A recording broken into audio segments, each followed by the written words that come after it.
15 ingénieurs ont échoué à accomplir la tâche demandée par le patron millionnaire. Mais une pauvre femme de ménage l'a réalisé parfaitement. Le millionnaire est tombé éperdument amoureux. Le cabinet médical, situé dans un immeuble, discret du 6e arrondissement, respirait le calme aseptisé des lieux où l'on ne vient jamais sans appréhension. Julien Moreau, 39 ans, s'assit devant le bureau du docteur Lefebvre, dont les yeux trahissaient une fatigue douloureuse. Il n'avait pas besoin d'attendre les mots pour comprendre. Depuis quelques semaines, son corps parlait à sa place et maintenant, les examens confirmaient ce que son intuition redoutait. Le médecin, dans un silence maîtrisé, énonça la sentence, une forme rare et agressive de cancer pancréatique. Il ne restait à Julien au mieux qu'1 mois de vie, sans protocole miracle, sans traitement prometteur. 1 mois tout au plus. Julien ne réagit pas immédiatement. Il resta immobile, absorbé par l'écho des mots. 1 mois, 30 jours. Un souffle dans une vie bâtie sur le contrôle, la précision, la réussite. Il remercia le médecin d'un simple hochement de tête et quitta le cabinet sans un mot. Dans la rue, le monde continuait à tourner avec une indifférence presque violente. Les klaxons, les passants, les vitrines brillantes. Tout lui semblait soudain étranger. Sa vie entière avait été une course vers le sommet. Diplômé d'école, prestigieuse, fondateur d'une société de conseil prospère, Julien vivait dans un penthouse à Montmartre, entouré de meubles design, de toiles contemporaines et d'un silence permanent. Ses parents étaient morts depuis plusieurs années, dans un accident de voiture en Provence. Il n'avait ni frère, ni sœur, ni enfant. Quelques collègues, des relations professionnelles, quelques conquêtes vite oubliées. Et maintenant, la mort comme une conclusion logique à une existence méthodiquement aseptisée. Ce soir-là, il rentra chez lui, s'assit dans son salon au parquet parfait, observa Paris depuis les grandes baies vitrées. Il resta ainsi jusqu'à la nuit tombée. Puis il se leva, ouvrit son coffre-fort, sortit ses documents les plus précieux. Il passa la nuit à liquider ce qu'il pouvait. Il vendit sa voiture de luxe, transféra ses actions, retira plusieurs millions d'euros en liquide, éparpillés ensuite dans des sacs et une simple valise. Aucun message d'adieu, aucune lettre, aucun testament. Julien ne voulait pas être pleuré, il voulait s'effacer. Le lendemain matin, il quitta son appartement pour la dernière fois. Il laissa les clés dans la boîte aux lettres et descendit la butte Montmartre à pied. Son costume impeccable avait été remplacé par des vêtements simples, presque banals. Dans son sac à dos, de l'argent, quelques vêtements, des papiers, rien d'autre. Il marchait sans destination, traversant Paris comme un spectateur, invisible. Les jours suivants se fondirent les uns dans les autres. Il dormait parfois dans de petits hôtels, parfois à même un banc. Il mangeait peu, observait les visages, les gestes. Pour la première fois, il ressentait ce que c'était que vivre sans but. Pas en touriste, pas en homme d'affaires en congé. Non, en homme fini, libre de tout, sauf du compte à rebours. Il redécouvrait Paris avec des yeux neufs. Non pas les musées, les monuments ou les restaurants étoilés, mais les ruelles, les murmures des marchés matinaux, les ombres sous les ponts. Il croisa des couples qui se tenèrent la main, des enfants qui couraient après un ballon, des hommes qui jouaient aux échecs en silence, des instants si simples qu'il en avait presque oublié la beauté. Il passait ses journées à marcher, à s'asseoir, à écouter. Les premiers jours, il ne parlait à personne. Il observait. Il tentait de ressentir ce qui avait échappé à sa vie bien remplie. Il n'avait plus de téléphone, plus de calendrier, plus de rendez-vous. À Montparnasse, il s'endormit un soir sur un banc, la tête posée sur son sac. Le froid le réveilla avant l'aube. À Bastille, il resta des heures à regarder un homme peindre un mur avec des gestes si précis que cela en devenait hypnotique. À Belleville, il se perdit volontairement dans les petites ruelles, espérant ne plus se retrouver. Mais à chaque tournant, Paris lui rappelait ce qu'il avait été, un spectre riche parmi des inconnus pressés. C'est dans une petite place, oubliée, bordée d'arbres fatigués, que Julien trouva un semblant de paix. Il s'assit sur un banc, sortit une bouteille d'eau et un morceau de pain rassis qu'il avait acheté quelques rues plus loin. Il ferma les yeux, laissant le soleil filtrer à travers ses paupières. Son cœur battait avec lenteur mais sans panique. Il se demanda combien de battements restaient, combien de levées de soleil. Il se dit qu'il pourrait rester là jusqu'à la fin. Ce qu'il ne savait pas, c'est qu'à quelques mètres de lui, quelqu'un l'observait. Une silhouette discrète, presque invisible à l'œil non averti. Une femme, assise en tailleur, le dos appuyé contre un lampadaire, le regard fixé sur son sac posé à ses pieds. Elle ne bougeait pas, elle ne disait rien. Mais dans ses yeux, il y avait autre chose que de la curiosité. Peut-être un pressentiment, peut-être une reconnaissance muette entre deux âmes perdues. Julien, encore engourdi par le sommeil, ouvrit les yeux au moment où la silhouette s'approchait. Elle ne dit rien. Elle lui tendit simplement une bouteille d'eau trouvée non loin et s'éloigna sans attendre de réponse. Julien la regarda partir, troublé. Il ne savait pas encore pourquoi ce geste si simple venait de percer quelque chose en lui. Mais ce moment, furtif et silencieux, allait tout changer. Le banc était dur, inégal, et pourtant Julien s'y était endormi comme dans les draps d'un hôtel 5 étoiles. Le sommeil de ces derniers jours n'était jamais profond, mais ce matin-là, une sorte d'apaisement étrange l'avait envahi. Peut-être la fatigue cumulative de jours aérés, ou peut-être ce silence particulier qui régnait sur la petite place où il s'était réfugié la veille. Le soleil était encore bas, filtrant à travers les feuillages d'arbres anciens. Il ouvrit lentement les yeux, la nuque douloureuse et la bouche sèche. Il resta quelques secondes sans bouger, puis aperçut à quelques mètres une silhouette figée. Elle était là, assise sur le sol, les jambes croisées sous elle comme une enfant punie, mais son regard n'avait rien d'innocent. Elle portait un manteau trop grand pour son corps frêle, les cheveux emmêlés, les mains sales. Ses yeux, en revanche, étaient clairs et vifs. Elle le regardait, pas avec insistance, mais avec une sorte de calme attention, comme si elle cherchait à deviner s'il allait parler, bouger, ou simplement l'ignorer. Entre eux, posé au pied du banc, son sac à dos usé débordait de billets soigneusement empilés, entourés de bandes élastiques. Camille, pourtant, n'y prêtait pas attention. Sans un mot, elle se leva, s'approcha lentement et tendit à Julien une bouteille d'eau à moitié pleine, dont le plastique portait encore la poussière du trottoir. Julien fronça légèrement les sourcils, prit la bouteille sans réfléchir, la remercia d'un signe de tête. Elle ne répondit rien. Elle se contenta de s'asseoir de nouveau, un peu plus loin cette fois, le regard tourné vers les pigeons qui picoraient entre les pavés. Julien resta un moment figé. L'eau était tiède, presque fade, mais il la but avec gratitude. Il se surprit à observer cette femme étrange, dont la présence ne l'incommodait pas comme il aurait pu s'y attendre. Elle ne demandait rien, ne se plaignait pas, ne cherchait pas à se faire remarquer. Elle semblait simplement être là, comme un morceau du décor, mais animée d'une conscience que Julien sentait palpable. Après quelques minutes, il tenta un mot. « Tu vis ici ?» demanda-t-il avec une prudence involontaire. Camille haussa les épaules, sans tourner la tête. « Ici, là-bas, partout !» répondit-elle. Sa voix était rauque, comme si elle n'avait pas parlé depuis longtemps. Il y avait dans son ton une neutralité désarmante, sans agressivité ni chaleur. Julien n'insista pas. Il sentit qu'il ne fallait pas brusquer, mais le silence qui s'installa n'était pas lourd. Il était presque confortable. Ils restèrent là, l'un sur le banc, l'autre sur le sol, pendant ce qui sembla 1 heure. Parfois, Camille jetait un coup d'œil à Julien, comme pour vérifier qu'il n'allait pas soudain s'enfuir ou crier. Julien, lui, ne comprenait pas pourquoi il ne se levait pas pour partir. Il avait de l'argent, du temps, ou du moins, un temps limité. Et pourtant, il restait là, face à une inconnue aux vêtements déchirés. Peut-être parce qu'elle ne voulait rien de lui. Pas de pitié, pas d'aumône. Peut-être parce qu'elle incarnait d'une certaine façon la vérité brute qu'il avait toujours fui.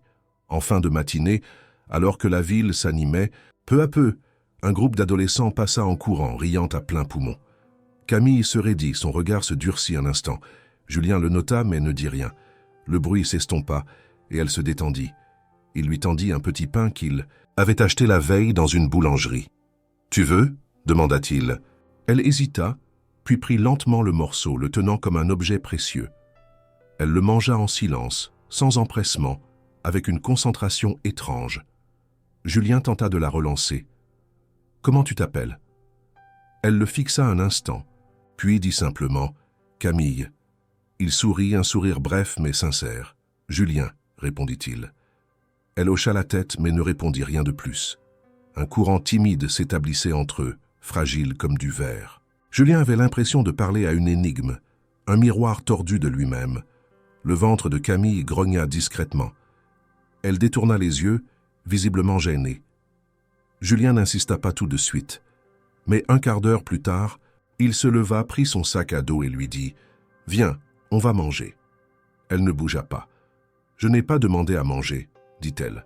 Julien hocha la tête. « Je sais, mais j'ai faim et j'aimerais ne pas manger seul. » Cette fois, elle le regarda longuement, pesant les mots, le ton, le regard. Elle se leva lentement, comme si ses jambes ne lui obéissaient plus. Ils marchèrent côte à côte sans parler, traversant quelques rues, jusqu'à un petit restaurant familial où les menus étaient encore écrits à la craie. Julien s'assit à une table près de la fenêtre. Camille resta debout, hésitante. Il lui désigna la chaise en face. Elle s'assit avec raideur. Le serveur arriva, les regarda brièvement, visiblement habitué à toutes sortes de clients. Julien commanda 2 plats du jour, sans demander son avis. Camille baissa les yeux, les mains serrées sur ses genoux. Lorsqu'elle reçut son assiette, elle mangea rapidement mais sans précipitation. Chaque bouchée semblait être à la fois un plaisir et une lutte. Julien la regardait avec une discrétion maladroite. Il voulait poser des questions, comprendre. Mais il se retenait. Camille finit par parler la première. « Cela fait 2 jours que je n'ai rien mangé. » Sa voix était presque un murmure. Julien ne répondit pas.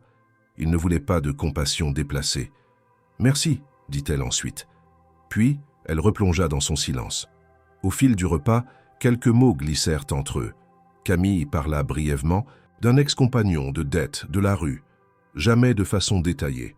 Toujours en phrases courtes, comme si chaque souvenir était un caillou tranchant dans sa gorge. Julien, en retour, mentionna son entreprise, son appartement, ses voyages. Mais là encore, il ne s'étendit pas. Tous deux semblaient fuir la profondeur, et pourtant, une tension douce s'installait, faite de curiosité, d'observation, d'humanité nue. Quand ils sortirent du restaurant, le ciel s'était couvert. Une pluie fine commençait à tomber. Camille serra son manteau contre elle. Julien marcha en silence à ses côtés. Aucun d'eux ne savait vraiment où aller. Mais pour la première fois depuis longtemps, Julien sentit qu'il n'était plus seul dans son errance. Camille, elle, regardait droit devant. Mais son pas était moins hésitant. Et dans le cœur de Julien, une question nouvelle naissait, douloureuse et inattendue. Si une inconnue affamée pouvait lui faire ressentir plus que tout ce qu'il avait possédé, alors qu'avait-il réellement vécu jusqu'ici? La pluie s'était intensifiée, fine mais persistante, couvrant la ville d'un voile humide et gris. Les passants marchaient d'un pas plus rapide, les parapluies surgissaient comme des champignons sur les trottoirs luisants. Julien et Camille longeaient les rues sans se presser, avançant côte à côte dans un silence qui n'était plus pesant, mais attentif. Les rares mots échangés au restaurant semblaient avoir ouvert une brèche entre eux, fragile et incertaine. Julien portait son sac à dos comme s'il était vide.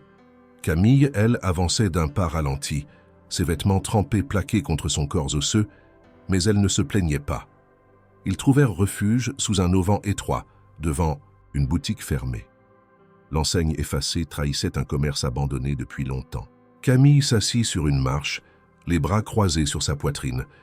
Julien resta debout, les yeux perdus dans la rue. Après un moment, il s'accroupit à côté d'elle.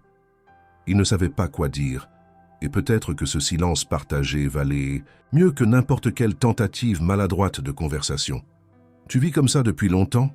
demanda-t-il finalement, sa voix basse pour ne pas troubler l'instant. Camille haussa les épaules. « Ça dépend de ce que tu appelles vivre. » Elle tourna légèrement la tête mais ne le regarda pas. Julien ne chercha pas à relancer. Il comprenait déjà que chaque réponse de Camille était mesurée, contrôlée. Elle parlait par nécessité, jamais par envie. Il ne voulait pas qu'elle se referme à nouveau. La pluie finit par se calmer. Le bruit des gouttes sur le métal cessa et un calme étrange envahit la ruelle. Camille se leva sans prévenir. « Viens », dit-elle simplement. Julien la suivit, intrigué. Elle le guida à travers quelques ruelles étroites, jusqu'à une petite esplanade surplombant une voie ferrée. Là, à l'abri sous un pont, quelques cartons, une couverture miteuse, un sac de couchage usé. Son coin. Son abri.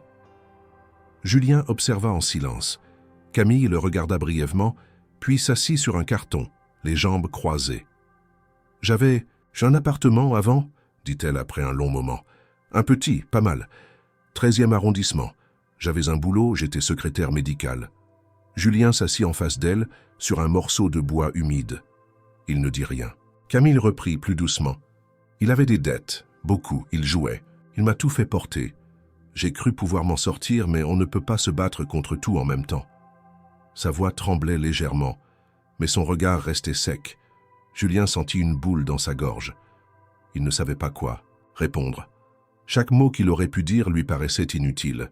J'ai dormi dans une voiture pendant quelques semaines, puis elle a été volée. Après, c'était la rue, un jour après l'autre. Tu crois que tu vas juste te relever, mais le sol devient familier.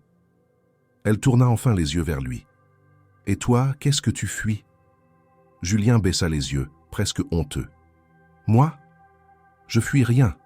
Je vais mourir. » Le silence qui suivit fut plus lourd que tout ce qu'ils avaient échangé jusque-là. Camille le regardait sans comprendre. « Tu veux dire que tu… » Julien hocha la tête. « Un mois, peut-être moins. » Il inspira profondément, comme si dire cela à voix haute le rendait plus réel. « Je ne sais pas quoi faire de ce qui me reste. Alors je marche. » Camille resta figée. Elle n'avait pas l'air bouleversée, ni même surprise. Mais quelque chose en elle avait changé. Peut-être la conscience que ce Julien étrange, qui traînait avec un sac rempli d'argent sans rien exiger en retour, n'était pas un fou ou un pervers, mais un homme au bord du vide. Elle détourna les yeux, fixant un point invisible à l'horizon. Julien, lui, sentit pour la première fois que ces mots avaient trouvé une oreille. Pas une oreille compatissante, mais réelle. Le vent s'était levé. Camille frissonna. Julien fouilla dans son sac, en sortit une couverture enroulée dans un sac plastique. Il la lui tendit. Elle hésita, puis la prit. « Merci. » C'était la première fois qu'elle disait ce mot sans barrière.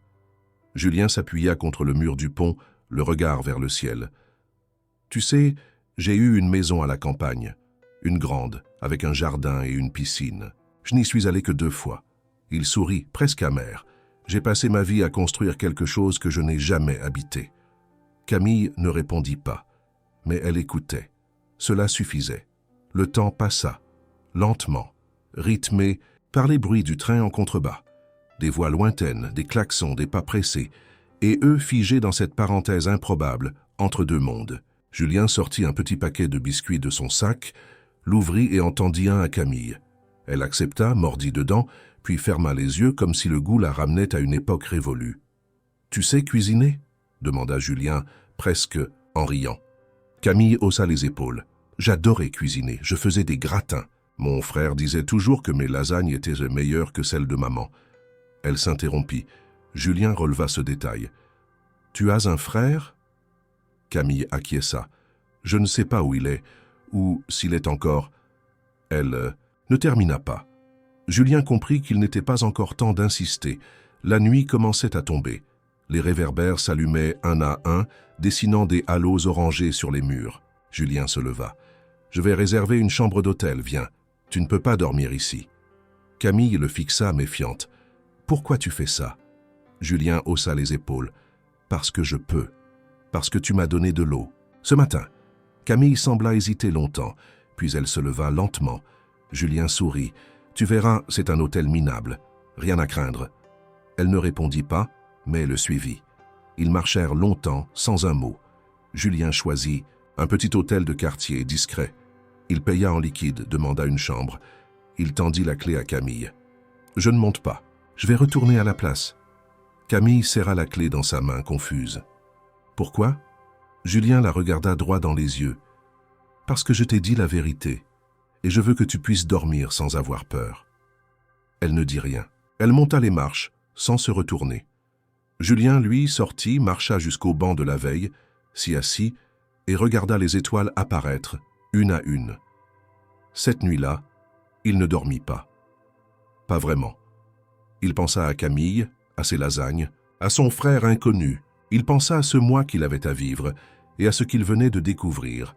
Parfois, un seul geste, un simple regard, pouvait tout changer. Julien resta assis sur le banc jusqu'à ce que le ciel commence à s'éclaircir dans cette lumière pâle et hésitante qui précède l'aube. La fraîcheur du matin lui mordait la peau, mais il ne bougeait pas. Il avait gardé les yeux ouverts presque toute la nuit, incapable de trouver le repos. Il pensait à Camille, à ce qu'il avait dit, à ce qu'elle avait accepté, à ce geste étrange qui l'avait mené à une chambre d'hôtel plutôt qu'à son coin de carton sous un pont. Il ne savait pas ce qu'il ressentait, ni pitié ni fascination, quelque chose d'autre, plus diffus mais profondément humain. Le ciel était encore bleu-gris quand il se leva. Il avait besoin de marcher. Les rues étaient presque désertes, les volets encore clos, les cafés silencieux. Il longea les boulevards, traversa 2 arrondissements sans même s'en rendre compte, jusqu'à ce qu'il atteigne la petite boulangerie où il avait acheté du pain 2 jours auparavant.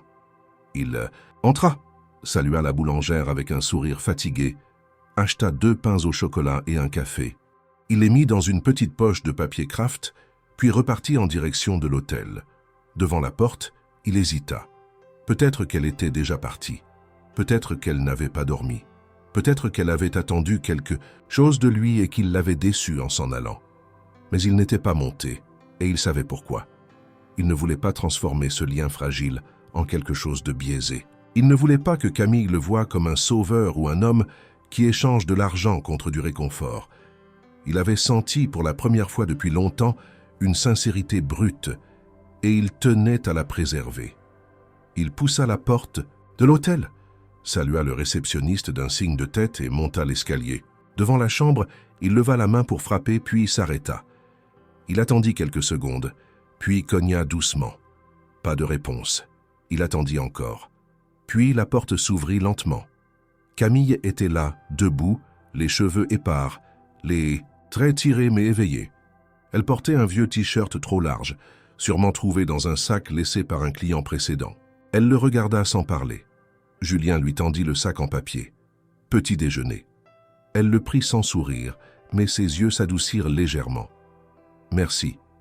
Elle ouvrit le sac, en sortit un pain au chocolat, le sentit, puis le mordit, lentement. Julien resta sur le pas de la porte. Je ne vais pas entrer, je voulais juste m'assurer que tu allais bien. Camille hocha la tête. J'ai dormi. Pas bien, mais mieux. Elle fit une pause. Merci pour ça aussi. Julien s'apprêtait à partir quand elle dit soudain « Tu veux entrer, juste pour un café ?» Il hésita un instant, puis acquiesça. Elle s'écarta pour le laisser passer. La chambre était simple, propre. Un lit, une table, une chaise. Pas grand-chose d'autre. Sur la table, une petite bouilloire et 2 tasses. Camille fit chauffer de l'eau, ajouta du café soluble. Julien s'assit sur la chaise. Elle s'assit sur le bord du lit, les jambes croisées sous elle. Ils burent en silence. Le goût était amer, mais cela n'avait pas d'importance. « Pourquoi tu fais tout ça ?» demanda-t-elle finalement. Julien haussa les épaules. « Parce que je peux, et parce que je veux. Avant, je faisais des choses pour réussir. Maintenant, je veux faire des choses qui comptent. » Elle le regarda avec intensité. « Et tu crois que moi je compte ?» Julien prit une longue inspiration. « Je crois que tu m'as réveillé. J'étais endormi dans ma vie. Toi, tu vis dans l'ombre, mais tu vois plus clair que moi. » Camille détourna le regard. « Tu ne me connais pas. Tu crois me voir, mais tu vois ce que tu veux voir. » Julien se leva, marcha jusqu'à la fenêtre. « Peut-être, mais je veux apprendre. » Il se retourna. « Je n'ai pas de plan, pas d'agenda, juste un moi, et je ne veux pas le passé. Seul ?» Le silence s'installa de nouveau. Camille posa sa tasse vide sur la table. « Je ne suis pas quelqu'un de facile. » Julien sourit doucement. « Moi non plus. » Ce jour-là, ils sortirent ensemble. Julien ne proposa pas de plan. Il la laissa marcher devant, choisir les rues, les rythmes. Ils traversèrent des quartiers qu'ils n'auraient jamais visités seuls. Camille saluait parfois des visages qu'elle reconnaissait d'un simple geste de tête. Des hommes, des femmes, tous marqués par la rue, par l'usure. Julien observait, silencieux. Il comprenait peu à peu l'étendue du monde parallèle dans lequel elle évoluait. Ils s'arrêtèrent à un parc. Camille s'assit dans l'herbe, croqua dans une pomme achetée à une marchande ambulante. Julien s'allongea à côté, les bras derrière la tête. Il regardait les nuages. Elle aussi, après un moment. « Tu te souviens d'un jour où tout allait bien ?» demanda-t-il. Camille ferma les yeux. « Oui, c'était l'été. Mon frère et moi, on avait construit une cabane dans le jardin. Papa grillait des saucisses, maman riait. Il n'y avait pas de peur, pas de dette, juste du soleil. Elle s'interrompit. « Et toi ?» Julien réfléchit longtemps. « Peut-être le jour où j'ai vendu ma première boîte. J'ai reçu un virement énorme. Mais ce n'est pas l'argent que je retiens. C'est l'euphorie. L'idée que j'avais réussi. Aujourd'hui, je me demande si j'ai réussi quoi que ce soit. » Ils restèrent ainsi 1 heure, peut-être plus. Puis Camille proposa de rentrer. Julien réserva de nouveau la chambre. Cette fois, elle ne posa pas de questions. En haut des escaliers, elle lui tendit la clé. « Tu peux dormir là aussi si tu veux. Il y a de la place. » Julien secoua la tête. « Je préfère le banc. » Elle ne protesta pas. Il s'éloigna. Mais alors qu'il franchissait la porte de l'hôtel, elle descendit en courant. « Julien !» Il se retourna. Camille tenait quelque chose dans sa main. C'était un vieux livre corné, abîmé. Elle le lui tendit. « Je l'ai trouvé dans une benne, il est beau, tiens. » Julien prit le livre, lut le titre. Un recueil de poèmes. Il leva les yeux. Camille était déjà remontée. Cette nuit-là, sur le banc, Julien lut les poèmes à voix basse. Chaque mot semblait résonner plus fort qu'un cri.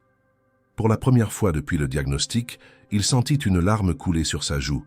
Et il ne la repoussa pas. La lumière du matin s'étendait lentement sur les toits de Paris, caressant les tuiles humides d'une lueur tiède. Julien, assis sur le même banc qu'auparavant, le livre de poèmes posé sur ses genoux, regardait les passants reprendre leur ballet quotidien. Il avait dormi par instants, bercé par le bruit lointain de la ville. Mais son esprit était resté éveillé, traversé par des images confuses. Les yeux de Camille, son silence chargé de souvenirs, le goût amer du café de la veille, et cette étrange sensation de se retrouver à mesure qu'il découvrait une autre vie que la sienne. Lorsque la pendule d'un clocher voisin sonna 9 coups, il se leva et tira ses bras endoloris et se mit en marche vers l'hôtel. Il n'avait pas prévu de s'attacher à quoi que ce soit ou à qui que ce soit. Mais Camille n'était plus seulement une rencontre. Elle était devenue un miroir fissuré dans lequel il découvrait ses propres blessures. Et il ne voulait pas perdre cette vision, même si elle était inconfortable. Camille l'attendait devant l'entrée, appuyée contre la rambarde en fer, forgée. Elle semblait différente ce matin-là, plus droite, plus calme. Elle avait emprunté une veste propre, trouvée dans une caisse de dons laissée par une association locale. Ses cheveux étaient encore humides, preuve qu'elle avait pris le temps de se laver. Elle tendit la main vers lui, et Julien y déposa, sans un mot, un croissant et un petit café. Ils échangèrent un regard silencieux, puis commencèrent à marcher. Ils passèrent la journée à errer dans la ville, visitant des lieux qui n'apparaissaient sur aucune carte touristique. Un jardin ouvrier près de la porte de Vincennes, une friche artistique dans une ancienne gare désaffectée, un marché improvisé sous le périphérique. Camille semblait renaître au contact de ces endroits qu'elle connaissait par cœur et qu'elle redécouvrait comme s'ils étaient neufs, à travers les yeux de Julien. Lui, de son côté, absorbait chaque geste, chaque parole, comme s'il enregistrait un autre monde, plus réel, plus tangible que tout ce qu'il avait connu auparavant. Vers midi, ils s'assirent sur un muret de béton surplombant un terrain vague où jouaient des enfants. Julien mordit dans un sandwich qu'il avait acheté plus tôt, tandis que Camille restait silencieuse, le regard perdu dans le vide. Il sentit que quelque chose pesait sur elle.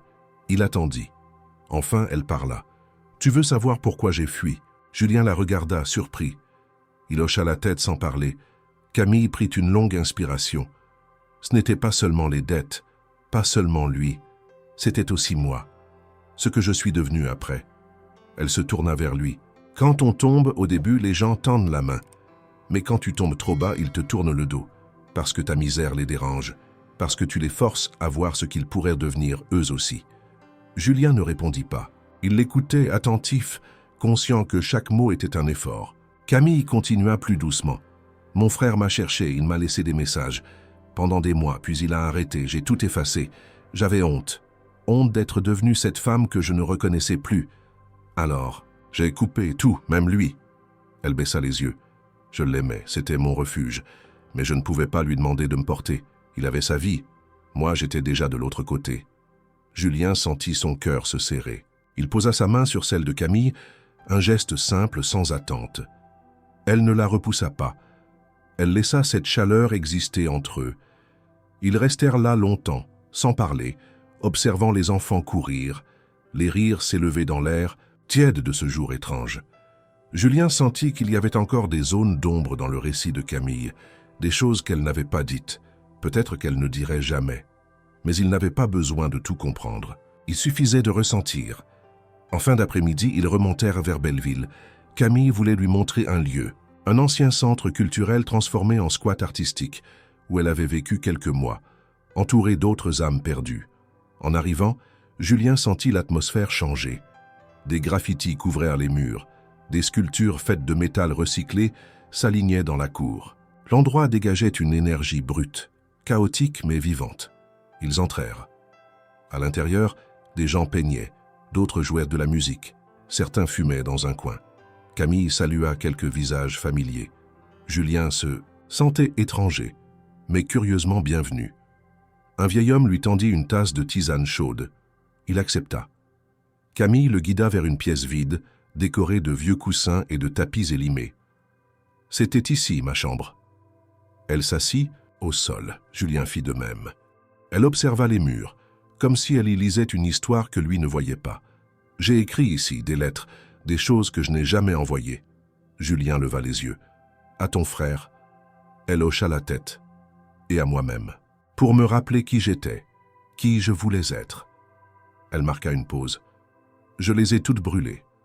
Un soir où je croyais que c'était la fin. » Julien ne savait que dire.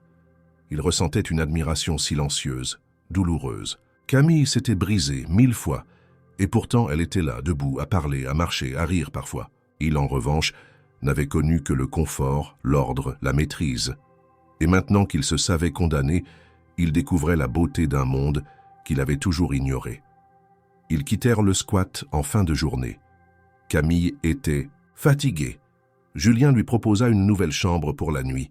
Elle accepta sans discuter. Cette fois, elle lui demanda de monter. Ils burent une tisane en silence. Il lui lut quelques vers du recueil de poèmes qu'elle lui avait offert. Elle s'endormit doucement, la tête posée contre son épaule. Julien resta immobile, la tenant contre lui, le regard perdu dans l'obscurité. Il pensa au temps qui lui restait à ces jours qu'il ne voulait plus gâcher. Il ne savait pas encore ce qu'il ferait demain, mais il savait qu'il voulait être là, avec elle, et c'était déjà une forme de vérité. Le jour se levait à peine quand Julien se réveilla. Le lit était encore chaud du corps endormi de Camille, mais elle n'était plus là. Une légère odeur de savon flottait dans l'air, signe qu'elle avait profité de la salle de bain pour se laver avant de sortir. Sur la table, un morceau de papier froissé portait quelques mots griffonnés à la hâte. « Je suis sorti marcher. Je reviens. » Julien resta un moment à observer cette note, touché par sa simplicité. C'était la première fois qu'elle laissait un signe tangible de confiance. Il s'habilla lentement, descendit à la réception, laissa la clé à l'homme derrière le comptoir sans dire un mot, puis sortit dans la lumière pâle du matin. Les rues étaient calmes. Il marcha sans but, passant devant une boulangerie puis s'arrêtant pour acheter 2 cafés à emporter. Il en tendrait un à Camille quand elle reviendrait. Il ne doutait pas qu'elle reviendrait. Il se surprit, même à penser qu'il aurait été inquiet si elle ne l'avait pas fait. Une pensée nouvelle, étrange, mais désormais familière. Il s'était donné rendez-vous sans le dire, lié par un rythme silencieux, presque animal. Et comme prévu, elle revint 1 heure plus tard, sortant d'une ruelle adjacente, les mains dans les poches, les cheveux encore humides de la brume matinale. Julien lui tendit le café. Elle le prit sans un mot, et ils s'assirent sur un banc, devant l'hôtel, observant la ville s'éveiller. « Tu dors mal ici ?» demanda-t-il. Elle haussa les épaules. « Je dors mal partout. C'est pas le lit, c'est l'intérieur. » Il hocha la tête, comprenant sans demander davantage. Ils décidèrent de marcher. Leurs pas les menèrent à Belleville, un quartier que Camille connaissait bien. Elle semblait plus nerveuse que les jours précédents, ses yeux balayant les rues avec une attention accrue. Julien le remarqua, mais n'en fit pas mention. Ils s'arrêtèrent devant un petit kiosque à journaux. Camille s'accroupit pour attacher ses lacets, puis se figea. Julien suivit son regard. Un homme se tenait de l'autre côté de la rue, vêtu d'un long manteau beige, un chapeau enfoncé sur la tête. Il ne faisait rien de particulier, mais ses yeux fixaient Camille avec une intensité glaciale. Elle se releva, les mains tremblantes, et tira Julien par la manche. « Viens !» Il obéit, intrigué par la panique qu'il percevait dans sa voix. Ils tournèrent au coin de la rue, puis encore une fois. Camille s'arrêta, le dos contre un mur, respirant fort. Julien s'approcha. « Tu veux m'expliquer » Elle secoua la tête. « Non, pas maintenant. » Il n'insista pas, mais l'inquiétude s'installa. Ce n'était pas seulement une peur passagère. Quelque chose, dans le regard de Camille, avait changé. Une alarme silencieuse s'était déclenchée et elle ne savait plus comment l'éteindre. Ils reprirent leur marche, cette fois dans une autre direction, vers des quartiers plus animés, comme pour se fondre dans la foule. Ils s'arrêtèrent dans un café modeste, s'installèrent à une table en terrasse. Camille gardait les yeux sur la rue, comme si elle craignait que l'homme réapparaisse. Julien ne disait rien, mais son esprit tournait à toute vitesse. Qui était cet homme? Pourquoi ce regard entre eux? Et pourquoi Camille refusait-elle d'en parler? Elle brisa le silence après un long moment. Il s'appelle Laurent. C'était un ami de mon ex, celui qui m'a détruite. Ils faisèrent des affaires ensemble, pas très nettes. Julien écoutait sans bouger. Camille continuait, sa voix plus tendue. Il m'a accusé d'avoir pris de l'argent. Ce n'est pas vrai, mais j'ai fui. Je n'avais rien pour me défendre. Pas de preuves, pas d'alliés. Alors j'ai disparu. Julien sentit monter en lui une colère sourde, non contre elle, mais contre ce monde opaque, cruel, qui broyait les plus faibles sans remords. « Et maintenant » demanda-t-il. Camille haussa les épaules. « Maintenant, il me cherche encore. Ou alors c'est un hasard, peut-être qu'il est juste là, peut-être qu'il veut juste me rappeler que je ne suis jamais vraiment libre. » Le reste de la journée fut silencieux. Camille refusait de quitter les rues trop fréquentées. Julien se contentait de marcher à ses côtés, sentant que le moindre mot mal placé pourrait briser l'équilibre fragile qu'ils avaient construit. Le soir venu, ils retournèrent à l'hôtel. Camille voulut réserver une chambre dans un autre quartier. Julien n'hésita pas.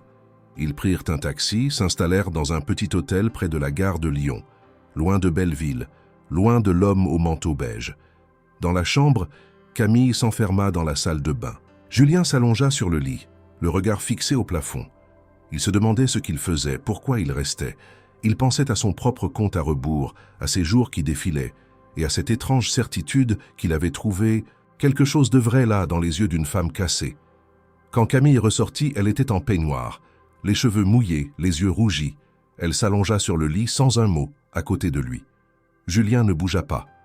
Elle posa sa main sur la sienne. « Je ne veux pas fuir toute ma vie. » Il serra ses doigts. « Alors on reste, on affronte. » Elle hocha la tête. Et dans ce silence, il y avait déjà une promesse. Le lendemain matin, Paris s'étirait sous un ciel pâle, la ville vibrante d'un quotidien qui semblait vouloir les avaler. Julien se leva avant Camille, comme il en avait pris l'habitude. Il descendit discrètement, acheta 2 cafés et quelques viennoiseries, puis retourna à la chambre. Elle dormait encore, le visage plus apaisé que d'ordinaire, comme si cette nuit, dans un autre quartier loin des fantômes, avait suspendu un instant la peur. Il s'assit en silence, laissa le sac sur la table, puis regarda par la fenêtre, ouverte. Le monde continuait. Les voitures passaient, les gens pressèrent le pas. Et lui, condamné par un mois qui fondait comme neige, ressentait une urgence nouvelle. Quand Camille s'éveilla, elle le trouva absorbé par ses pensées. Elle se redressa, prit un croissant sans dire un mot, puis s'assit en face de lui. Ils partagèrent ce petit déjeuner en silence, puis Julien posa la tasse et la regarda avec une intensité nouvelle. « Je veux faire quelque chose, dit-il. Quelque chose qui laisse une trace, pas une trace de moi, une trace pour les autres. » Camille le regarda, intrigué. Il poursuivit.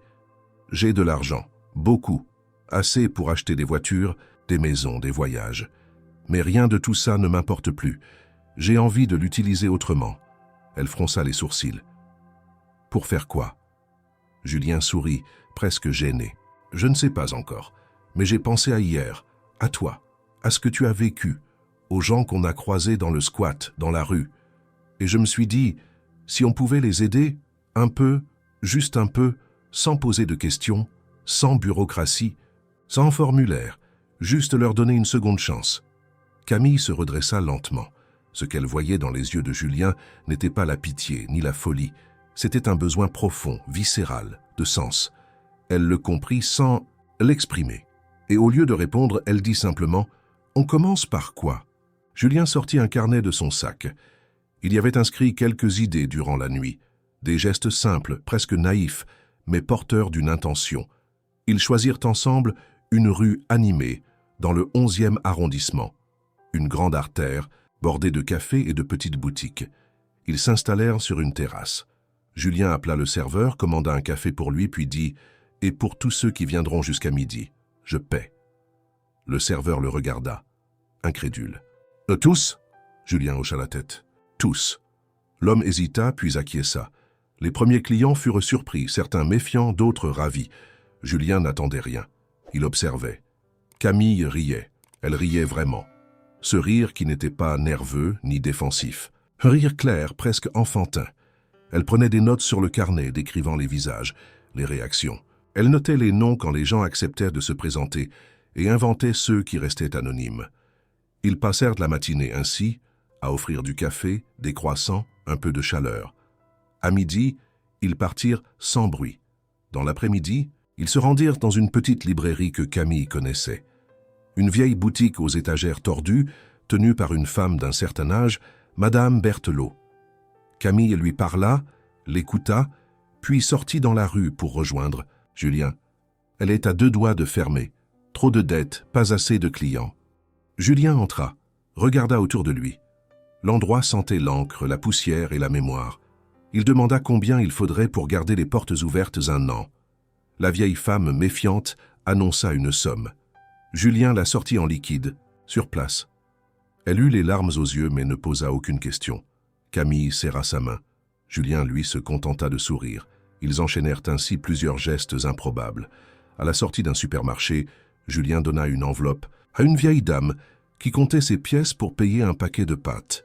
Dans un salon de coiffure désert, il régla 6 mois de loyer en échange de rien. Il paya 1 mois d'électricité pour une famille dans un immeuble décrépit. Partout où ils allaient, ils laissaient derrière eux une trace légère, presque invisible. Rien qui crie, rien qui s'exhibe.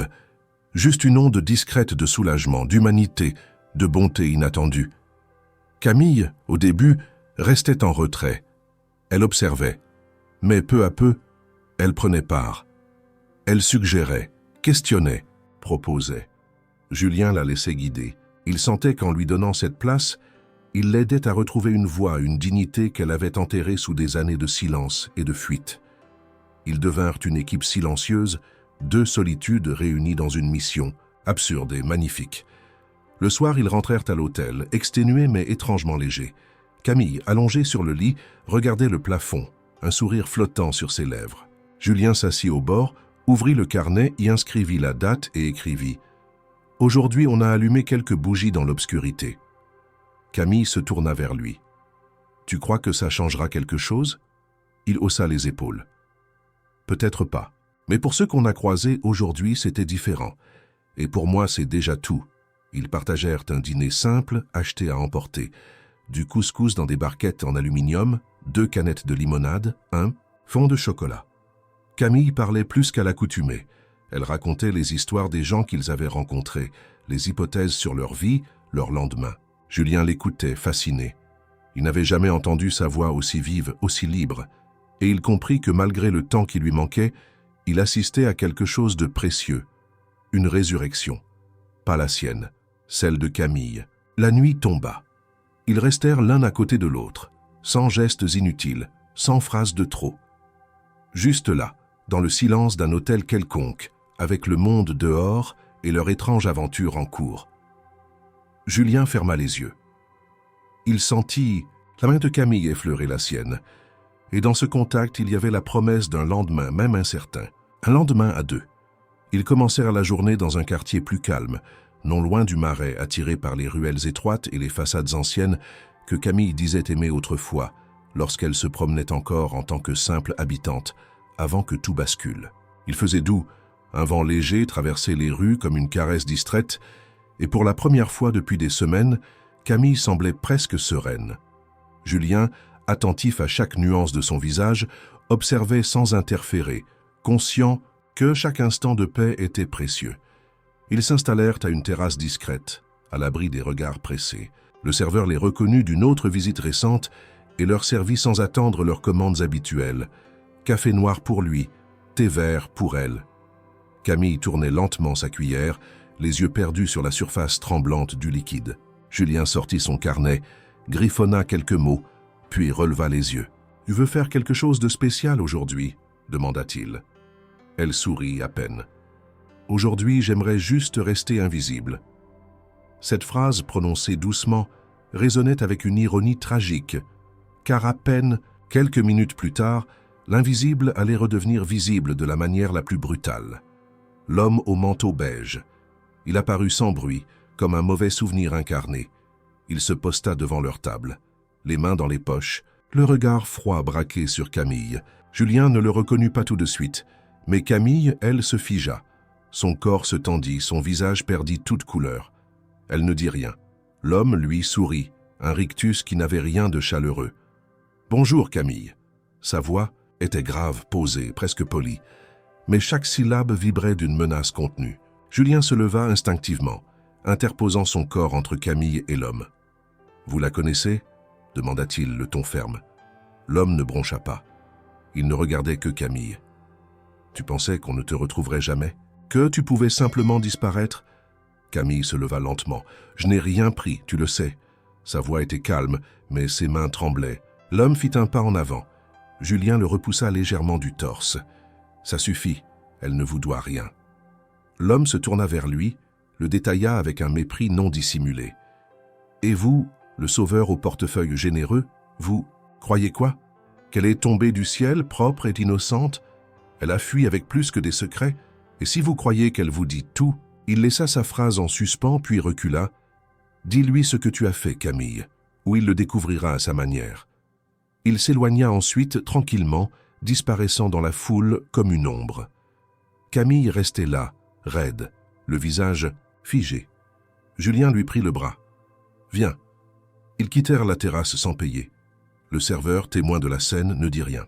Ils marchèrent vite, presque en courant, tournant à l'angle de plusieurs rues jusqu'à trouver un petit square désert. Camille s'assit sur un banc, la tête dans les mains. Julien s'accroupit devant elle. « Tu veux m'expliquer ?» Elle resta silencieuse longtemps, puis releva enfin les yeux. « Je ne t'ai pas menti, je n'ai rien volé.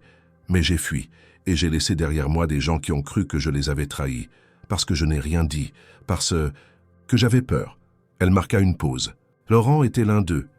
Il m'aimait, je crois, à sa façon tordue, et il n'a pas supporté que je parte sans un mot. Julien s'assit à côté d'elle. « Pourquoi ne pas m'avoir raconté ça plus tôt ?» Camille baissa la tête.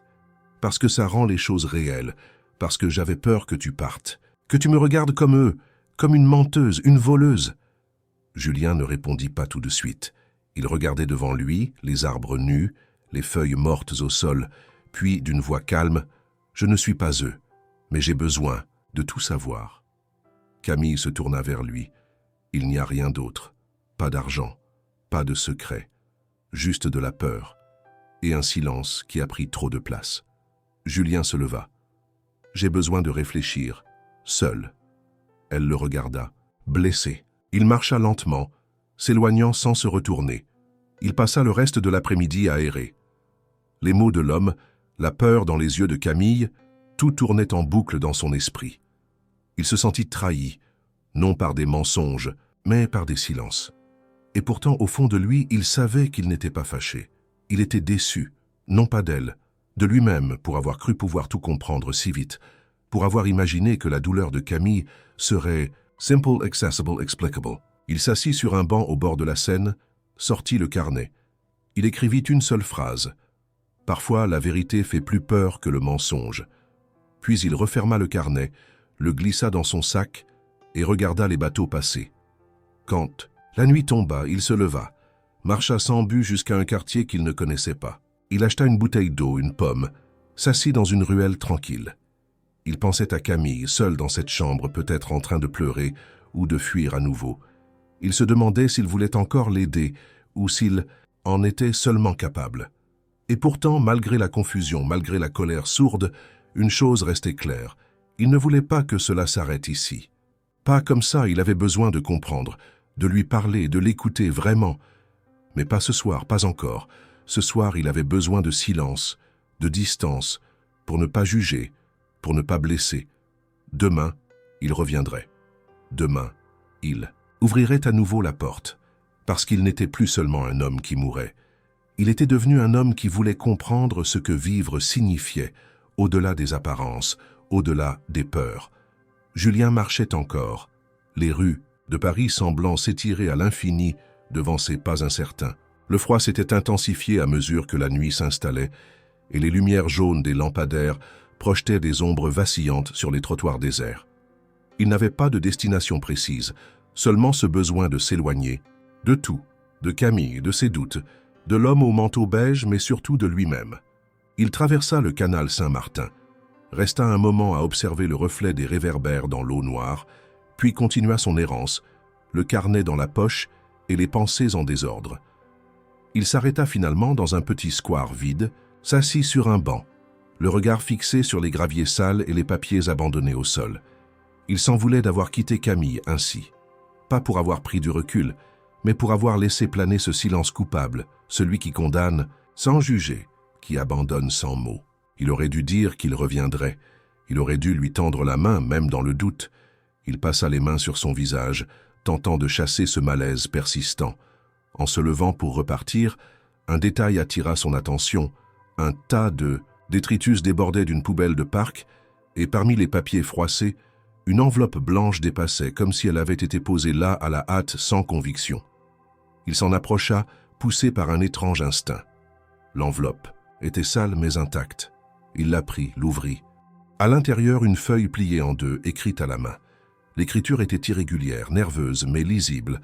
En haut, un nom écrit en lettres capitales, Maxime. Julien s'assit de nouveau et commença à lire. C'était une lettre, une longue lettre adressée à un frère. Les premières lignes suffirent à figer son souffle. Camille. Il reconnut son style, ses mots, cette manière de tourner autour des choses sans les fuir. Elle écrivait à Maxime pour lui expliquer pourquoi elle avait disparu, pourquoi elle n'avait jamais répondu à ses appels, pourquoi elle avait préféré devenir une ombre plutôt que de lui imposer sa chute. Elle parlait de la peur, de la honte, du silence qu'on choisit quand les mots deviennent trop lourds. Elle racontait comment elle avait été piégée par un homme violent, manipulateur, qui l'avait entraînée dans des affaires douteuses, l'isolant de tous, jusqu'à la convaincre qu'elle n'avait plus rien à offrir, à personne. Elle écrivait aussi que Laurent, l'homme au manteau beige, l'avait menacée de représailles si elle parlait, si elle dénonçait quoi que ce soit. Qu'elle avait fui pour survivre, et non pour trahir. Julien lut chaque ligne avec une attention fébrile. Il découvrait un autre visage de Camille, non pas celui qu'elle lui avait montré, mais celui qu'elle avait caché, même à elle-même. Une femme brisée, oui, mais courageuse. Une femme qui avait tenté de dire adieu, non pour se disculper, mais pour libérer l'autre de sa culpabilité. La dernière phrase le frappa en plein cœur. « Si tu lis ceci un jour, Maxime, sache que je t'ai toujours aimé, mais que je n'ai pas su comment revenir. » Il resta là longtemps, la lettre dans les mains, le cœur battant. Il comprenait maintenant. Camille n'avait rien volé. Elle avait fui la violence, le chantage, la peur, et s'était condamnée elle-même à l'oubli pour ne pas mettre les autres en danger. Et lui, Julien, l'avait laissée seule au moment où elle aurait eu besoin de soutien. Il se leva d'un bond, rangea la lettre dans sa poche et se mit à courir. Il devait la retrouver. Maintenant. Il prit un taxi, donna l'adresse de l'hôtel où elle devait encore être. Durant le trajet, il relut la lettre une fois, deux fois, incapable de se détacher de ses mots. Chaque phrase lui révélait un peu plus la vérité, non seulement sur elle, mais sur lui-même. Il avait voulu aider quelqu'un pour réparer son propre vide. Il avait cru pouvoir guérir l'autre en la sauvant, mais Camille n'avait pas besoin d'un sauveur. Elle avait besoin d'un témoin, d'un compagnon de route, pas d'un juge. Arrivé à l'hôtel, il monta les escaliers deux par deux, cogna à la porte. Pas de réponse. Il frappa plus fort. Toujours rien. Il appela à la réception. Personne ne l'avait vu sortir. Il redescendit, sortit dans la rue, scruta les alentours. Et soudain, au coin de la rue, il la vit. Camille, assise sur un rebord de fenêtre, recroquevillée, les bras autour des jambes, le regard perdu. Il s'approcha lentement, s'accroupit à côté d'elle. Camille. Elle leva les yeux, surprise, puis elle détourna le regard. « Je sais », dit-elle simplement. Julien sortit la lettre de sa poche, la lui tendit. « Elle n'a pas disparu, elle m'a trouvé. » Camille la prit, la reconnut immédiatement, ses doigts tremblants. Elle ne dit rien. Julien s'assit à côté d'elle, laissa passer quelques secondes. Puis, « Je suis désolé. Pour mon silence. Pour mon départ. J'ai eu peur, pas de toi, de ne pas être à la hauteur. » Elle le regarda enfin, les yeux rouges. « Tu sais tout maintenant. » Julien acquiesça. « Et je suis encore là, si tu veux bien de moi. » Camille serra la lettre contre elle, ferma les yeux. Il la prit doucement dans ses bras. Elle se laissa faire. Le silence entre eux n'était plus une barrière. Il était devenu un refuge. Ils rentrèrent à l'hôtel sans parler. Une fois dans la chambre, Camille s'assit sur le lit, ouvrit la lettre, la relut lentement. Julien resta debout près de la fenêtre, observant les toits de Paris sous la lune. Lorsqu'elle eut terminé, elle le rejoignit, posa la tête contre son épaule. « Merci », dit-elle. Ce mot, si simple, contenait plus que des excuses, plus que de la gratitude. Il contenait la promesse d'un renouveau. Julien ferma les yeux. Il ne savait toujours pas combien de jours il lui restait. Mais il savait désormais ce qu'en faire. La nuit avait été plus paisible que toutes celles qu'ils avaient traversées jusque-là. Dans la chambre silencieuse de l'hôtel, la ville semblait avoir suspendu son souffle, comme si elle respectait ce moment de trêve entre deux âmes égarées. Camille dormait, la lettre de Maxime posée à côté d'elle sur la table de chevet. Julien, les yeux ouverts dans l'obscurité, observait son visage détendu, ses traits relâchés, comme si enfin le poids des années s'était un peu allégé. Il ne dormait pas, mais il ne se sentait pas épuisé. Il ressentait une clarté intérieure, un calme profond qu'il n'avait jamais connu, même aux plus belles heures de sa vie de réussite. Quand l'aube pointa, il se leva doucement, enfila un manteau, sortit sans faire de bruit. Il marcha longtemps, traversant la ville encore endormie. Ses pas le conduisirent devant l'hôpital où tout avait commencé. Il hésita quelques secondes, puis entra comme guidé par un besoin irrationnel. Il s'adressa à la réception, demanda à revoir le docteur Lefebvre. On lui indiqua d'attendre. 1 heure passa. Puis enfin, le médecin apparut, visiblement surpris. Ils s'installèrent dans un petit bureau. Julien expliqua qu'il voulait un dernier bilan, une vérification. Il ne savait pas pourquoi, mais quelque chose en lui, peut-être le désir de clore une boucle, l'avait ramené ici. Le médecin acquiesça presque gêné. On le fit passer par une série d'examens, de tests, de scanners. Le personnel était courtois, professionnel, mais Julien se sentait comme un spectateur distant, étranger à sa propre histoire. Il attendit encore, seul, dans une salle grise, jusqu'à ce que le docteur Lefebvre revienne, les mains pleines de dossiers. Ce qu'il annonça, Julien mit quelques secondes à comprendre. Il y avait eu une erreur, un échange de résultats. Les cellules anormales observées dans ses premiers examens n'étaient pas les siennes. Sa pathologie bien réelle était bénigne, traitable, non mortelle. Il ne lui restait pas 1 mois à vivre. Il n'allait pas mourir. Pas maintenant. Pas de cette maladie. Julien resta immobile. Il ne pleura pas. Il ne cria pas. Il sentit seulement un vertige, une onde froide parcourant son corps. Il se leva, serra la main du médecin, sortit sans un mot. Dans la rue, le bruit de la ville s'était décuplé. Les klaxons, les voix, les moteurs, tout lui semblait brutal, agressif. Il marcha vite, comme pour échapper à cette vérité, nouvelle qui s'abattait sur lui comme une malédiction inversée. Il retourna à l'hôtel sans réfléchir. Camille était éveillée, assise sur le lit, les jambes croisées, la lettre entre les mains. Elle leva les yeux vers lui, vit son visage blême. Qu'est-ce qui se passe? Il ne répondit pas immédiatement. Il s'assit, prit une longue inspiration, puis, d'une voix calme, « Il y a eu une erreur. Je ne vais pas mourir. » Elle le regarda, figée. « Comment ça ?» Julien lui raconta chaque détail, chaque mot du médecin. Elle l'écouta en silence, sans l'interrompre. Quand il termina, elle détourna le regard. Il voulut lui prendre la main, mais elle se leva brusquement. Alors tout ce qu'on a vécu, il se leva à son tour. Rien n'était faux. Chaque instant était vrai. Je ne savais pas. Camille recula d'1 pas. Mais moi, je croyais. Et toi aussi. Tu es venu vers moi parce que tu croyais mourir. Tu m'as regardé avec des yeux de fin du monde. Sa voix tremblait. Et maintenant, tu vas recommencer ta vie, reprendre tes affaires, ton appartement à Montmartre? Julien secoua la tête. Je ne peux pas. Ce mois... Même s'il était basé sur un mensonge involontaire, il m'a révélé ce que je suis, ce que je veux. Camille ne disait rien. Il ajouta « Je veux faire quelque chose. Pas pour moi, pour les autres, pour ceux qui sont invisibles, comme toi, comme ceux qu'on a aidés. Je veux que ça continue, avec ou sans moi. » Elle resta, immobile, les bras croisés, la respiration courte. « Tu ne comprends pas, Julien. Moi, je t'ai cru, je t'ai ouvert une porte que je croyais à jamais scellée. Et maintenant, je ne sais plus si c'était pour toi ou pour la mort que tu croyais porter. » Elle baissa la tête. « Je dois réfléchir. » Il voulut l'enlacer, mais elle le repoussa doucement. « Laisse-moi un peu de temps. » Julien sortit. Il ne savait pas où aller. Il marcha sans but, encore une fois. Mais cette fois, il n'y avait plus de fatalité, plus de désespoir. Il y avait seulement un vide, un espace qu'il devait apprendre à habiter autrement. Il repensa à tout ce qu'ils avaient fait ensemble, au café offert, au loyer réglé, au visage croisé. Rien de cela n'était perdu. Tout cela existait. Il ne voulait pas que cela meure avec la fin de l'illusion.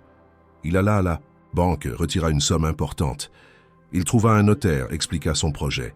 Créer un fonds, une structure discrète, sans vitrine, sans bureaucratie, mais avec des relais, des antennes, des gens de confiance. Il voulait aider, vraiment, sans contrepartie. Il voulait que Camille en soit la première bénéficiaire, mais aussi la première partenaire. Il appela un ancien collègue, expliqua qu'il quittait définitivement la société. Il ne voulait plus diriger, il voulait agir. Il visita des lieux, parla à des associations.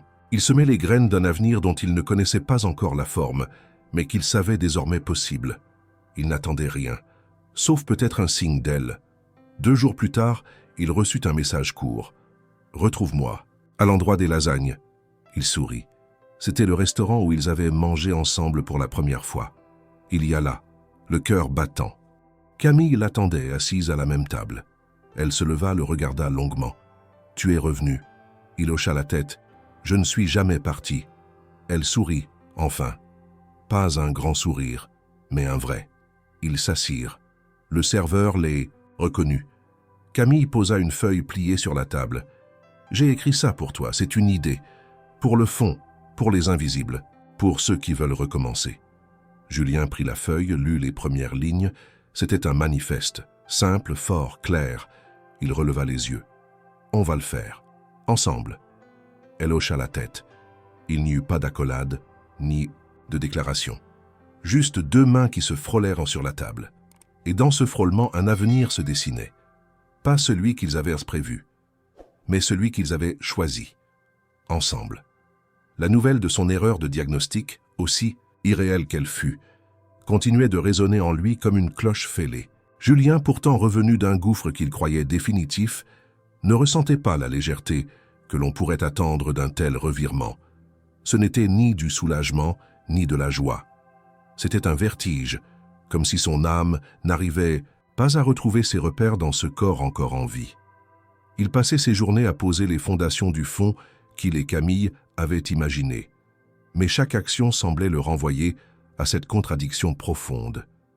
Il n'était plus condamné, mais il ne pouvait plus vivre comme avant. Camille, depuis leur rencontre au restaurant, avait repris une place discrète mais essentielle dans sa vie. Elle l'aidait, écrivait, dessinait les contours d'une structure qu'elle voulait humaine, souple, réactive. Elle parlait avec d'autres personnes de la rue, elle connaissait les codes, les besoins, les peurs. Julien la regardait travailler avec admiration. Elle ne se projetait pas comme une assistée, mais comme une bâtisseuse. Elle n'attendait rien. Elle proposait. Elle agissait, et il la laissait faire. Mais malgré la complicité retrouvée, un espace flottait encore entre eux. Quelque chose d'indéfini que ni l'un ni l'autre n'osait nommer. Peut-être parce que le fil qui les avait réunis était la mort imminente de Julien, et qu'à présent qu'il avait reculé de la falaise, il ne savait plus très bien comment marcher côte à côte. Le lien semblait intact, mais sa nature avait changé. Julien, troublé, savait qu'il devait clarifier ses intentions. Pas pour Camille, mais pour lui-même.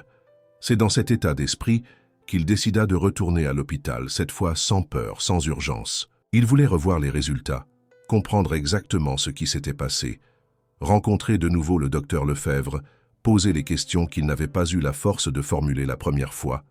Il prit rendez-vous et s'y rendit. seul sans prévenir Camille. Il avait besoin de refermer cette boucle intérieure. L'accueil fut différent. Les infirmiers semblaient plus détendus, presque familiers. Il s'assit dans la salle d'attente, feuilletant un magazine abandonné, les pensées enchevêtrées. Quand son nom fut appelé, il suivit le couloir jusqu'au bureau du docteur. Celui-ci l'attendait, les dossiers bien en ordre sur son bureau, le visage sérieux. « Monsieur Moreau, je vous remercie d'être revenu. » Julien s'assit, acquiesça. « J'ai besoin de comprendre. Comment une erreur aussi grave a-t-elle pu se produire ?» Le médecin prit une longue inspiration. Ce n'est pas une réponse simple. Il y a eu une inversion de résultats lors du transfert entre deux services. Vos examens ont été confondus avec ceux d'un autre patient, dont le nom était similaire au vôtre. C'est rare, mais cela arrive. Le système est informatisé, mais les erreurs humaines existent encore. Julien écoutait sans réagir. Le médecin poursuivit. Ce patient est malheureusement décédé il y a quelques jours, et c'est lors de l'examen post-mortem que nous avons identifié l'erreur. Nous avons immédiatement revu vos résultats originaux. Votre pathologie est bien différente, chronique, certes, mais traitable et non létale. Le silence s'installa. Julien fixait le sol. Puis, d'une voix plus douce, il demanda « Et si je n'étais pas revenu? Si je n'avais pas eu ce doute ?» Le médecin baissa les yeux. « Vous auriez vécu dans la certitude d'une fin proche, avec toutes les conséquences que cela implique. » Julien hocha lentement la tête. « Je l'ai fait. » Il quitta l'hôpital en fin de matinée, les mains dans les poches, l'esprit bousculé. Le monde lui apparaissait à la fois plus lumineux et plus cruel. Il pensa à l'autre homme, celui à qui appartenait le véritable diagnostic. Un inconnu, mort quelques jours plus tôt, dont le sort s'était mêlé au sien de façon tragique. Il se sentit coupable d'être en vie, comme si cette survie lui avait été arrachée à l'autre, par erreur. Et pourtant, ce sentiment ne paralysait pas. Il nourrissait sa volonté de continuer ce qu'il avait commencé. Il retourna voir Camille, la trouva assise dans un petit local qu'ils avaient récemment loué pour lancer officiellement leur initiative. Elle annotait des papiers entourés de boîtes de dons, de dossiers, de flyers à moitié découpés. Lorsqu'elle le vit, elle comprit que quelque chose avait changé. « Alors ?» demanda-t-elle simplement. Julien s'assit en face d'elle, lui raconta tout sans omission. Elle l'écouta posément. Puis, après un silence, elle dit « Ce que tu fais depuis un mois, ce n'était pas parce que tu allais mourir, c'était parce que pour la première fois, tu vivais. » Il sentit les larmes lui monter aux yeux. Pas de tristesse, de reconnaissance. « Je veux que tu sois cofondatrice du fonds, » dit-il enfin. « Que ton nom y figure, que ce soit autant à toi qu'à moi. » Camille sourit d'un sourire sincère, profond. « Alors appelle-le seconde vie, parce que parfois c'est ce qu'il faut. » Julien acquiesça. Le nom sonnait juste. Et dans ce mot, il y avait toute leur histoire. Ils passèrent le reste de la journée à organiser, planifier, rêver. Les appels s'enchaînèrent. Les premiers volontaires se manifestèrent. D'anciens bénéficiaires vinrent proposer leur aide. Une dynamique prenait forme, presque tangible. Le soir venu, alors qu'il fermait les volets du local, Julien s'arrêta un instant sur le pas de la porte. Camille était derrière lui. Il se retourna, la regarda longuement. « Je ne sais pas ce que tu ressens. Je ne sais pas si tu veux de moi comme homme, comme ami, comme partenaire. Mais je sais que je ne veux pas continuer sans toi. » Elle ne répondit pas. Elle s'approcha, posa sa main sur la sienne. « Alors continue avec moi. Pas comme avant, pas comme prévu. Juste avec moi. » Ils restèrent là un instant, immobiles dans la lumière déclinante. Deux vies suspendues, prêtes à recommencer. Ensemble. Les jours qui suivirent furent faits d'un rythme nouveau, à la fois intense et suspendu. Julien et Camille travaillaient côte à côte à la structuration de Seconde Vie, ce projet devenu plus qu'une idée, un abri concret pour ceux qui, comme elle, avaient chuté sans trouver de main tendue. Pourtant, derrière les actions, les réunions improvisées, les coups de téléphone et les formulaires à rédiger, il persistait un espace non dit entre eux, un vide discret mais perceptible, où la parole hésitait à se poser. Julien sentait que Camille avait reculé d'un pas, non dans sa présence constante, ni dans son engagement sincère, mais dans cette vibration intime qui les avait liés pendant les jours d'incertitude. Elle parlait, elle riait parfois, elle décidait avec assurance, mais il y avait dans ses gestes une retenue que Julien n'avait pas connue auparavant. Il se demandait si ce recul venait de lui, de la révélation de sa non-maladie, de cette fausse mort qui avait été le point de départ de leur histoire. Il n'osait pas forcer les mots. Il espérait que le temps permettrait de redessiner leur relation sur des bases plus solides, plus honnêtes. Mais chaque soir, lorsqu'ils fermaient ensemble les portes du local, il sentait la distance dans les silences prolongés, les regards qui se détournaient trop vite. Un soir, alors qu'il rangeait des cartons remplis de vêtements donnés par une association, Julien trouva une vieille écharpe en laine bleue, abîmée mais douce au toucher. Il la tendit à Camille, un sourire timide aux lèvres. « Elle irait bien avec ton manteau, non ?» Elle la prit, la regarda un instant, puis répondit « Peut-être ». Il attendit qu'elle ajoute quelque chose. Rien ne vint. Il comprit alors que ce n'était pas le moment pour des gestes tendres. Le souvenir de leur proximité passée planait encore, mais la réalité avait changé. Julien rentra seul ce soir-là, pour la première fois depuis des semaines. Il s'installa dans le petit studio qu'il avait loué non loin du local. Il se servit un verre d'eau, s'assit sur le canapé et ouvrit son carnet. Les pages précédentes étaient remplies de mots fiévreux, de projets, d'instantanés de jours vécus à pleine vitesse. Mais ce soir-là, il ne sut pas quoi écrire. Il referma le carnet, posa la tête contre le dossier et resta immobile, tentant de comprendre où il en était, où ils en étaient. Pendant ce temps, Camille était restée au local. Elle n'était pas partie immédiatement. Elle avait allumé une lampe, s'était assise sur une chaise près de la fenêtre, observant les passants dans la rue. Elle pensait à Julien, à tout ce qu'ils avaient partagé, à tout ce qui avait été vrai, mais aussi à ce qui, désormais, ne lui semblait plus aussi limpide. Elle ne lui en voulait pas. Elle ne se sentait pas trahie, mais elle avait besoin de comprendre ses propres émotions sans l'urgence de la mort comme catalyseur. Elle se demandait si elle aurait accepté d'entrer dans sa vie s'il n'avait pas été condamné. Si elle aurait ouvert son cœur, raconté son passé, pleuré sur son épaule. Elle se demandait si l'amour qui avait commencé à naître entre eux venait de cette lumière particulière que projette la fin annoncée.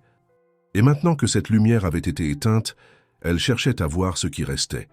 Ce n'était pas une absence d'amour, c'était une attente, le besoin de savoir si ce qui avait commencé pouvait continuer autrement, avec la même force. Le lendemain, ils se retrouvèrent au local comme d'habitude. Camille était déjà là, concentrée sur un tableau d'organisation. Julien entra, salua, posa son sac sans bruit. Elle lui tendit un dossier. « Il y a une famille avec 2 enfants qui dort dans un parking souterrain. Je veux qu'on les aide. Ils ont besoin d'un logement d'urgence et d'un accompagnement. » Julien lut les notes, acquiesça. « Je m'en occupe cet après-midi. Tu veux venir ?» Elle secoua la tête. « Non, je dois rester ici. » Il sentit à nouveau le mur invisible. Pas un rejet, une prudence. Ils passèrent la journée ainsi, en parallèle, leurs tâches s'imbriquant, leurs regards se croisant parfois, mais sans cette intensité d'avant. Le soir, Camille ferma la porte, rendit les clés du jour. Julien la regarda un instant. « Tu veux marcher un peu ?» Elle hésita, puis accepta d'un signe de tête. Ils arpentèrent les rues calmes du quartier, en silence. Paris s'étirait. Autour d'eux, tranquilles. Ils traversèrent une place, longèrent un canal. Julien prit la parole. « Je comprends ton silence, et je ne te demande rien. Je voulais juste te dire que même sans la mort au-dessus de moi, je choisis encore cette vie. Et je te choisis, si tu veux de moi. Pas comme un projet, pas comme une rédemption, comme une vie réelle. » Camille s'arrêta, le regarda. « Je sais que tu es sincère, mais j'ai besoin de temps pour comprendre si moi, je suis prête. Je ne veux pas être une conséquence d'un miracle médical. Je veux être un choix clair, libre. » Julien hocha lentement la tête. « Prends tout le temps qu'il faut. Je ne vais nulle part. » Ils reprirent leur marche. Cette fois, leurs pas étaient synchrones. Rien n'était encore résolu, mais quelque chose s'était ouvert. Une nouvelle page sans précipitation. Un avenir sans promesse mais possible. Et parfois, c'est tout ce dont 2 êtres brisés ont besoin pour commencer à se réparer. Les mois passèrent sans éclat, sans rebondissement spectaculaire, mais avec cette lente progression que seules les véritables renaissances connaissent. Loin des urgences, loin des peurs initiales, Julien et Camille continuèrent à faire vivre seconde vie. Leur projet né dans l'ombre de la mort est désormais nourri par une volonté ferme d'habiter la vie, toute la vie, même ses replis les plus rugueux. Installée dans un ancien entrepôt rénové en bordure de la ville, l'organisation devint progressivement un point de repère. Ni refuge officiel, ni centre social traditionnel, elle ressemblait davantage à un atelier d'espoir, un espace mouvant, hybride, où les gens passaient, déposaient un peu d'eux-mêmes, prenaient ce dont ils avaient besoin pour recommencer. Il y avait des tables pour écrire, des matelas pour dormir, des repas simples mais constants, et surtout des regards qui ne jugeaient pas. Julien s'impliquait chaque jour, sans jamais prendre la place du chef, sans imposer sa vision. Il savait que la force du lieu venait de Camille, de son lien viscéral avec ceux qu'elle appelait les invisibles. Elle les connaissait, les comprenait. Elle leur parlait dans leur langue, celle du silence, de la fatigue, de la honte cachée dans les gestes. Julien se tenait là, à côté, toujours disponible, toujours prêt à servir un café, à écouter une histoire, à corriger un formulaire. Il n'avait plus besoin d'être un homme d'affaires. Il était devenu un homme à part entière. Camille, de son côté, retrouvait peu à peu une forme de stabilité. Elle avait régularisé ses papiers, retrouvé le contact avec son frère Maxime, qu'elle avait revu un après-midi d'hiver dans un parc neutre, entouré d'arbres nus. Ce fut une rencontre sans effusion, mais pleine de cette émotion retenue qui dit l'essentiel. Ils ne se promirent rien, mais ils ne se fuyaient plus. Maxime avait compris, et cela suffisait. Camille ne vivait pas avec Julien. Elle avait choisi un petit studio à proximité du centre, sobre, lumineux, prêté par une amie rencontrée pendant ses années de rue. Ils se voyaient tous les jours, travaillaient ensemble, prenaient parfois leur repas à deux, parfois non. Il n'y avait pas d'engagement formel entre eux, pas de couple, à proprement parler. Mais chaque regard, chaque présence prolongée, chaque geste discret trahissait l'attachement profond, la tendresse tissée sans hâte. Leur lien ne dépendait plus d'un avenir incertain ou d'un passé tragique. Il reposait sur une décision continue, presque silencieuse. Celle de rester là l'un pour l'autre, un jour après l'autre. Un samedi matin, alors que le soleil filtrait doucement à travers les vitres du centre, Camille entra avec un petit carton entre les mains. Julien la vit s'approcher et poser le paquet sur la table. « C'est pour toi », dit-elle simplement. Il l'ouvrit. À l'intérieur, un carnet relié en cuir vierge et un stylo à plumes. Il releva les yeux, surpris. Camille souriait. « C'est pour ta vraie vie, celle d'après, celle où tu n'écris plus pour survivre, mais pour transmettre. » Julien resta silencieux, ému. Il effleura la couverture du carnet, puis écrivit une phrase, une seule. Il la lut à voix haute. « J'ai cru que j'allais mourir, mais j'ai appris à vivre. » Camille acquiesça doucement. C'est un bon début. Les jours suivants furent semblables, ponctués par les arrivées de nouveaux visages. Une mère et son fils, fuyant une situation de violence. Un jeune homme rejeté par sa famille. Une femme âgée, muette depuis des années, qui retrouva la parole dans un atelier de couture improvisé. Tous entraient abîmés. Tous repartaient un peu plus entiers. Pas grâce à un miracle, grâce à l'attention, grâce à la constance, grâce à cette possibilité, offerte sans condition, de recommencer. Un après-midi de printemps, Julien et Camille s'éloignèrent du centre pour quelques heures. Ils marchèrent le long de la Seine, en silence, regardant les péniches glisser, les passants rire, les chiens courir. À un moment, Julien s'arrêta, s'assit sur un banc. Camille fit de même. Il la regarda longuement. « Tu sais, j'ai arrêté de compter les jours depuis longtemps. Je ne sais plus combien de temps il s'est écoulé depuis ce faux diagnostic, mais je sais que je n'ai jamais été aussi vivant. » Camille sourit, regardant droit devant, elle. Moi non plus. Ils restèrent ainsi, les épaules se touchant légèrement, sans chercher davantage. Il n'y avait pas besoin de promesses, pas besoin d'avenir défini. Ce qu'ils avaient à cet instant précis était suffisant. Et ainsi, dans le cœur vibrant d'une ville toujours en mouvement, au milieu des bruits, des odeurs, des histoires, entremêlées, Julien et Camille continuèrent leur chemin. Ni comme des héros, ni comme des saints, mais comme deux êtres humains qui avaient choisi de ne pas se perdre, qui avaient décidé que même un mois pouvait contenir toute une vie, et que parfois, la vraie vie commence là où l'on croit qu'elle finit.